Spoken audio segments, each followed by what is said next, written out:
and bring on Dr. Felix Cabrera from the Physicians Advisory Group. Good morning, Doc. Good morning, Chris. Good morning, Bree. Good morning. Let's just get right to it. You know, a lot of people are talking about this opening of tourism that's going to happen on Wednesday. 1 July. Is that, I mean, at least as far as we know, it's 1 July. It could change. 1 July. So we had Dr. Shea on, I think, yesterday. People are talking about testing the tourists. As of now, that's not going to happen, right? So tourists from our source markets of South Korea, and then what are the other ones? Taiwan. Taiwan and Japan. Right. Okay. Well, yeah, you would know, Doc. So when they come in next week, they're not going to get tested, and I mean, people are just kind of weirded out. I mean, they're. I think too, like so these tourists, they get to come in and they don't have to do quarantine, but we're still looking at residents coming in. They still have to do quarantine. Is that right? Yeah. So nothing has changed right now in terms of what the quarantine requirements are, but that's probably not going to last very long because we are extremely sensitive to both looking at this, obviously the safety for the people of Guam, but also the equality in how quarantine measures and any other requirements are being asked and implemented. So what we've been doing and working very, very, very hard on, everybody from public health, the state surgeon cell, the physician advisory group, really looking deep and working also with GVB and really looking deep into how do we figure this out in the most equitable way, and that's non-discriminatory, and that really looks at more so the risk factors as opposed to just residency or something like that. And we want to do that, and we want to do that in the most fair way. So that's really what the focus is right now. And so we have a big meeting this morning with the governor and with public health, and really going to these last few proposals on what might be coming and changing together along with this new basically mandate that we're going to allow more lenient travel for tourists from this specific areas. And I want to be very clear, these are specific, very low risk areas. And so that's the key part there in understanding and appreciating. But there are going to be certain demands from these tourists. Like, first we do know they're not going to come right away. There are no flights that are scheduled. What we have to do is ensure that there's confidence from these markets and these areas that Guam is a good destination. A part of that is saying that we're open to them, and then making it work and ensuring it works from there. Now we can always, press on the brakes if we really need to. That's always we always have that trump card. So we have to really, we do it in a responsible way. But there are going to be demands from the tourists also when they get here, because we have to remember that they're also going to need testing going back home in all likelihood. Because if you return back to Japan or return back to Korea, for example, they're requiring a 72-hour negative PCR test before returning back. In these cases, that might change for them, but in all likelihood, that's going to stay. So they're gonna need that when they're here as well, even if we don't require that testing. So we have to be sensitive to that. We have to understand that demand, and we have to be ready for it. Mm. So you're saying we're going to be offering outgoing testing? Is that going to be part of the changes? Well, that's what they're gonna. If that's what the needs are for them to come and be tourists, then we have to figure that out. Now it can't. We can't. This can't come at the expense of what we need to have our capacity to put out clusters and test our own community. So it can't be coming from that pool.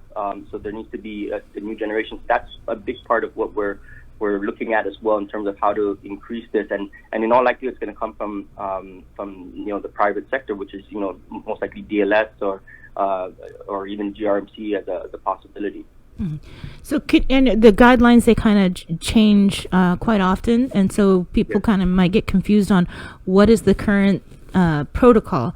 So if you could just start with people that are coming into Guam, not tourists, but like returning residents or what have you, what is the current policy, quarantine policy? So it hasn't changed for the past several weeks when it first made that change, that in terms of arriving from let's say from the hot spots, right? So those hot spots that were mentioned, that if you're coming from that area, that you are that the key part here is that everybody right now it undergoes 14-day quarantine. There's nothing. The question is just where do you quarantine? And so if you're coming from these international hotspots, then you're quarantined at the Guam quarantine facility or a qualified facility. And then, but if you're coming from these other non-hotspot international areas or just domestically, then you're allowed to quarantine at home, especially if you're a Guam resident. If you're a non-resident, then you have to have that negative PCR test within 1 week in order to qualify for being quarantined in your rental place or residence. And if you are a resident, you can home quarantine. Yes. Even without a test. Correct. Right. So, but if I'm a returning resident coming from the Philippines, do I go in the Guam facility or? Yes, because that's where when you're coming from this hotspot, your residency doesn't matter, right. Because you're in that same risk pool. Doc, why isn't the U.S. a hotspot? I mean, we're hearing so many things in the news about the new cases and the rise in hospitalizations. Yeah, no, that's something that's been a big concern for us overall, and we know that as things are right now, they're probably not going to stay the same in terms of how we're designating. We've been looking at all these different ways to look to risk stratify incoming travelers, and then if we start using, because you're right, definitely parts of the states do qualify for hotspots, but how do we do that in the most responsible and fair way in dealing with these travelers that come from these areas? Now they have to declare where they've traveled within the past 14 days on their declaration form as they come in. So we have that means to track that. But based on some of the numbers, so none of these are official right now, but what we're developing is this is basically a COVID area risk score, and looking at all the different states and all the different areas. And when you look at it, for example, Arizona, South Carolina, Florida, Texas, they're worse than the Philippines right now. Right. But then you have other states that are as well. But then there's the vast majority of the states are not as risk as the Philippines. So how do we use this? And the biggest question is, where do we draw the line, and where do you start making that distinction? And we have to do that in the most fair way, and that's not going to keep changing on us so quickly that it just confuses everybody. So we're trying to really simplify this in a way that seems the most fair, and we hope to have that out to everybody in the next few days or so. You said there's a meeting this morning? Yeah, and so who's this meeting with?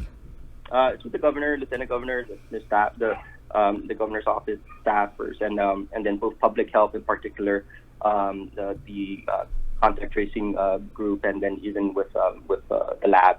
And so, because all of this comes together, and this is where the cross sections of all the different parts. Yeah, we actually had to move. We had our public health scheduled for this morning to talk all about this. So we actually had to move them up because they're all going to be in this 8:30 meeting with you guys. Yes. Yeah, so I've been up all night, literally. You got another projection you're going to do? Well, it's not projections. I mean, this is for operational use. Right. That I have here to present for our discussions. Right. But something may manifest from that we could we may be able to share with the public once if it's something that's agreed upon. Okay, Doc. All right. I guess we'll check back in with you maybe tomorrow for an update on what's happening. Yeah. Appreciate it.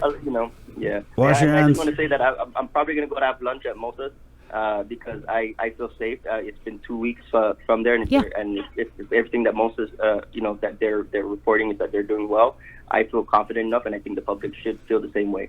Enjoy your salad. I will. You look like a salad guy. That's a compliment, Doc. Yeah. Okay. Okay. Right, take care. Wash your hands. All right, you too. Okay, 7:04. I'm more like the Cajun meatloaf girl. I'm burger all the time. Burger, In-N-Out. 7:04 again. The KUM News Takeover, Guam's favorite. It is containing COVID.